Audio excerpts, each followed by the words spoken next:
Shabbat Shalom, everyone. Blessed Sabbath to you all. For those who don't know, my name is Andrew Hodkinson. Every week, 6 p.m. Jerusalem time, put out a teaching just to encourage people in their faith in Messiah Yeshua from a Hebrew roots Torah keeping perspective. So feel free to subscribe if you want this content. This week we're just going to look at the possible influences of Roman symposia, festival kind of dinners and practices within the Jewish Seder, the Haggadah, the telling, how the Passover is kept as quite an elaborate meal today, as opposed to maybe the simpler form in years before.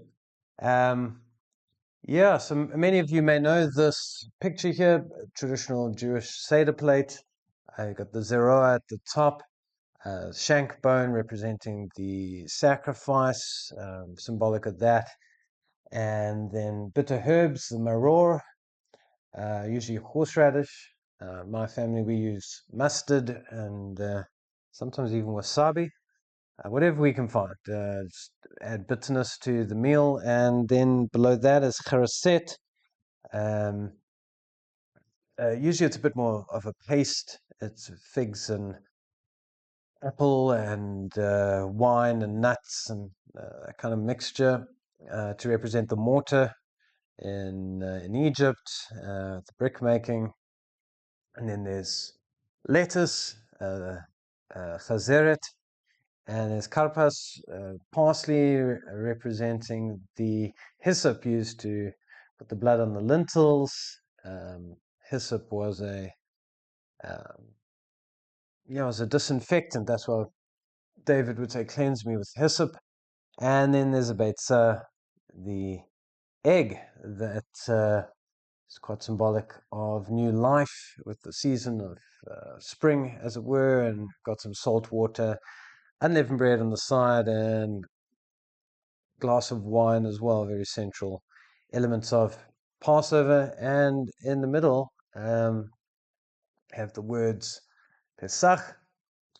And that comes from, that's the root for the rite, as it were, coming from Exodus chapter 12, where it's related to our Pesach, or spare the houses of the Israelites. Tyndale, I think he made a good translation when he said Passover. A lot of people are, it seems that people who are gravitating toward protect. I don't think that's right. I think it should remain as Passover, an exemption, sparing element. And that's what we're trying to do. That's what we're trying to seek for, is to keep this meal with significance in the light of Messiah Yeshua and all that he has done for us, as the greatest Pesach exemption, as we're causing judgment not to fall upon us, him taking our place. So let's have a little bit more of a look at this, just so you know. The central elements, what's described in the scriptures, are the three highlighted here: the lamb, the unleavened bread, and the bitter herbs. The rest really comes from tradition. We're going to look at that. And to what degree, I can't get into detail of everything, but a lot of these various traditions in the Jewish Seder, just so you know, they may actually come from Roman Symposia literature, just so you're aware. And this isn't just me trying to, let's just say, Christians trying to find criticism in Jewish practice, but it's many things of the Roman way of doing festival meals is seen within the traditional Jewish Seder and Haggadah. There's reclining as free people. There's multiple cups of wine that were drunk during proceedings. There was ritual hand washing. There was a symposiarch, a person who would lead, like a host leading the meal, and people see this as having connection with the Manish Tana, the 4 questions that children are to ask on the night of the Passover, or is maybe influencing the kind of style.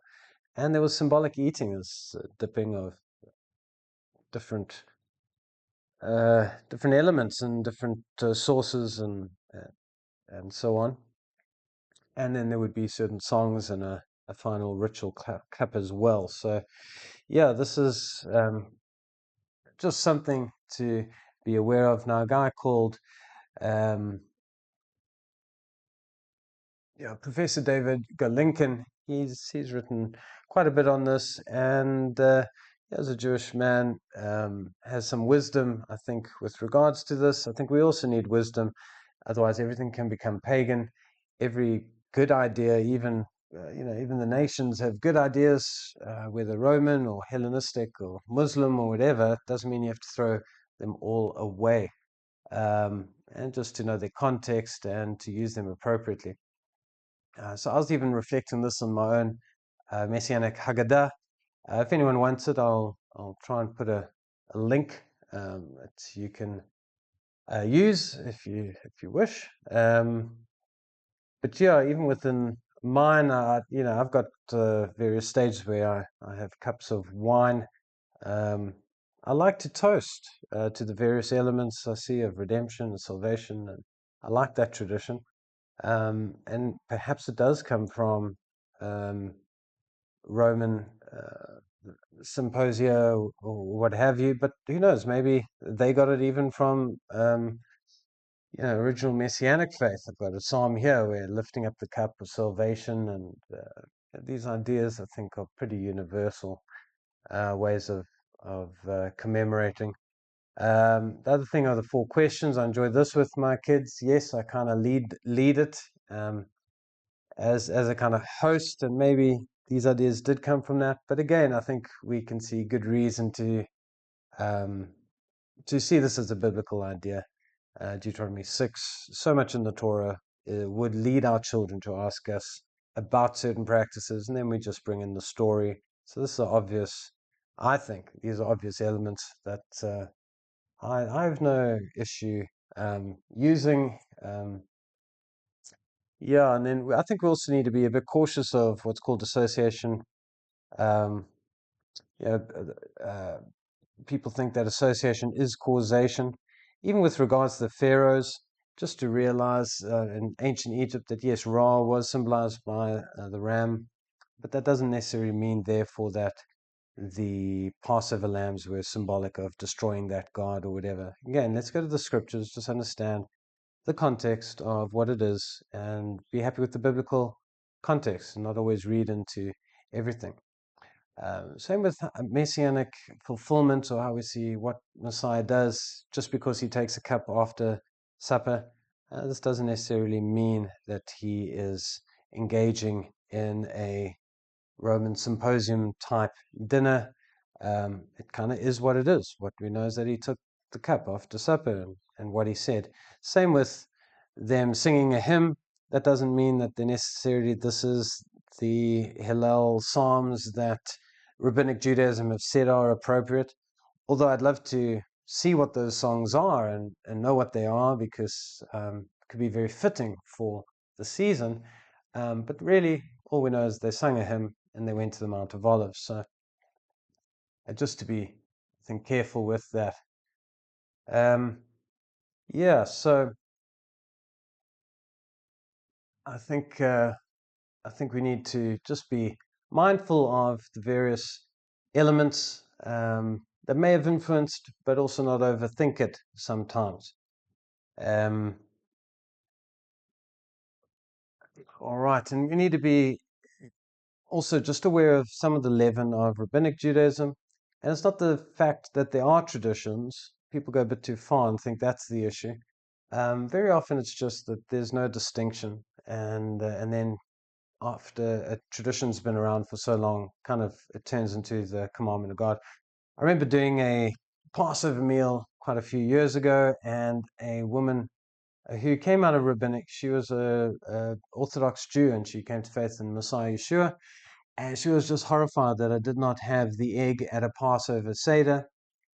From our tradition, kind of eggs and bunnies kind of were the other way of doing the Passover, as opposed to the the law and the Moses way, and so there's certain things I don't necessarily desire. I'm not saying they're evil in and of themselves, but anyway, she was quite shocked at, and she went so far as to say this is the most important thing. And we've got to guard against those kind of things and understand, no, these are not.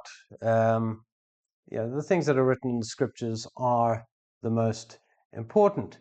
As Messiah said, we've got to watch out with this issue of teaching for doctrines, the commandments of men.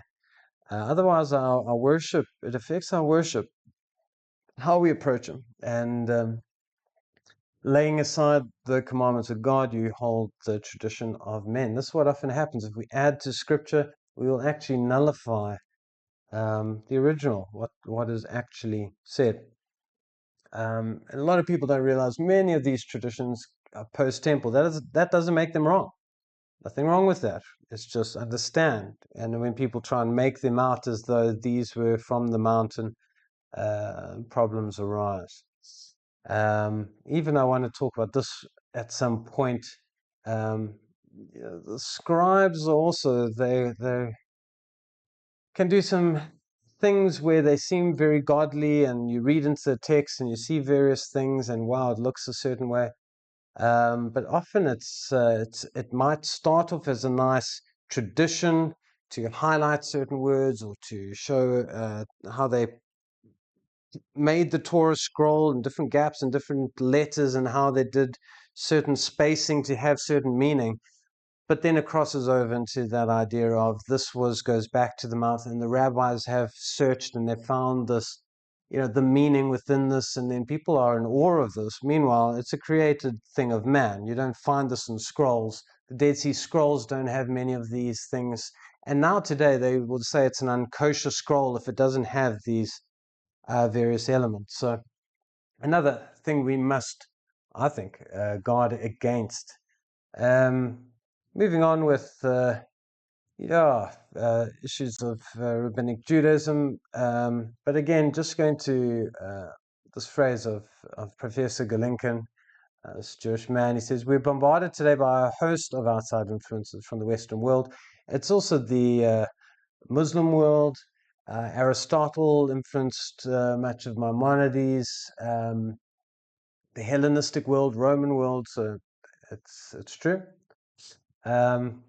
May God give us wisdom to selectively adopt some of their forms and to fill them with Jewish content as the sages did at the Seder. So this is an element where, is there anything wrong with sitting on a chair? Is it a Western convention? Do we have to go to first century dining practices and dress and all these things? No, there are various things that will influence us. Even order, how we eat, knives and forks, various things. But these are not necessarily pagan. They're not bad. This is how they influence. What we guard against is that none of these should just take away from, as Messiah taught us, from the commandments of God. Let's understand what's tradition, and see that certain cultural ways are not bad, certain influences are not necessarily evil. Okay. So I was just snooping around, and just so you know, a lot of people feel quite lonely in keeping Passover, especially in the Christian world. We're very spread out, very much on our own, and but just so you know, at this point in time, there are most probably more Christians who actually keep a version of the Passover than the Jewish nation. It might surprise some of you, but that seems to be the stats. Obviously, the percentage of Christians is very minimal, but there are many. There are many who keep the Pesach in the light of Messiah Yeshua and see it as a valuable,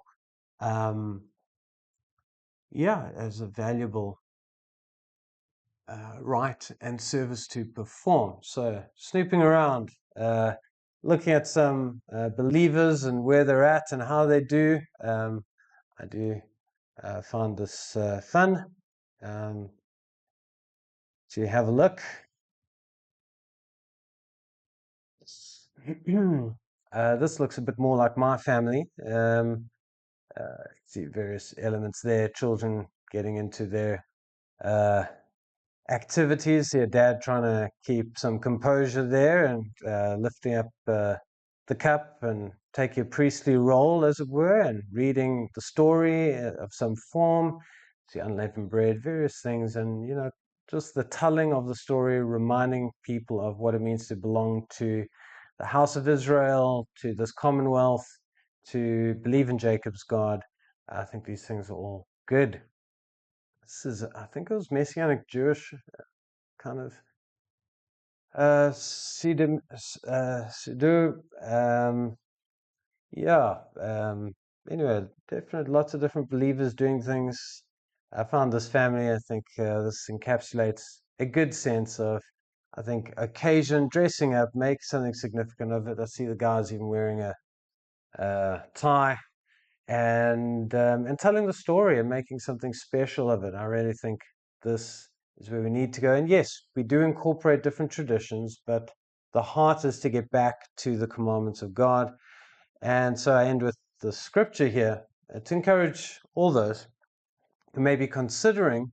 Isaiah does speak about that house of prayer for all nations. It even speaks about sacrifices and offerings of various believers will be accepted on his altar. Yet to see how that manifests, but we do see that there's this desire in that context of keeping the Sabbaths, of being mindful of his times and seasons, and drawing near to these things. So just to encourage all of you in those things, I think it's really good. And know what is central to the meal. Look at the things that are peripheral, but there's certain freedom, I really believe, in incorporating our traditions, where we come from, and maintaining this most significant part, which is, as believers, remembering Egypt, telling your children about that, being baptized into Moses and under the cloud as a symbol of this great commonwealth of Israel, and then obviously also the fulfillment in Messiah Yeshua. And you can find correlation between almost any two cultures, and I don't think we need to be too um, too concerned always. But always the healthy policy is to get back to it is written and just making that distinction. I think as we do that, and the goal that is that we will, our celebrations and our rites that we keep will be pleasing to our Father above. So yeah, it's many blessings to whoever may watch this. 2 weeks till Pesach. I do pray that it'll be a blessing, a blessed time for you and your families, wherever you may be. Shalom, shalom.